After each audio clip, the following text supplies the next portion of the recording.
एक बिजली के खंभे पर एक कागज चिपका देखकर मैं करीब चला गया और इस पर लिखी तहरीर पढ़ने लगा।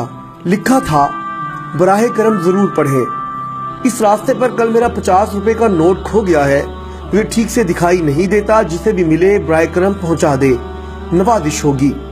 एड्रेस।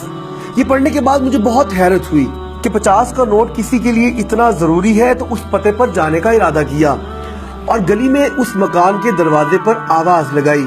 एक ज़ईफा लाठी टेकती हुई बाहर आई। पूछने पर मालूम हुआ बड़ी भी अकेले रहती है और कम दिखाई देता है।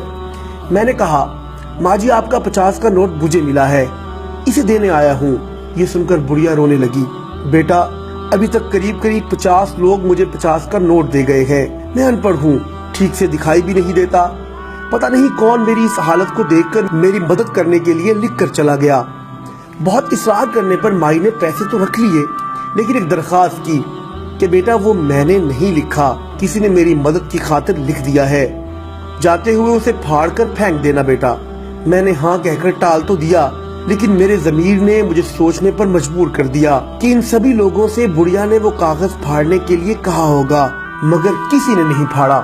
जिंदगी में हम कितने सही हैं, कितने गलत, ये सिर्फ दो ही जानते हैं, एक अल्लाह ताला, दूसरा हमारा ज़मीर। मेरा दिल उस शख्स के बारे में सोचने पर मजबूर हो गया कि वो शख्स कितना मुखलिस होगा जिसने बुढ़िया की मदद का ये तरीका इजाद किया। जरूरतमंदों की इमदाद के कई तरीके हैं।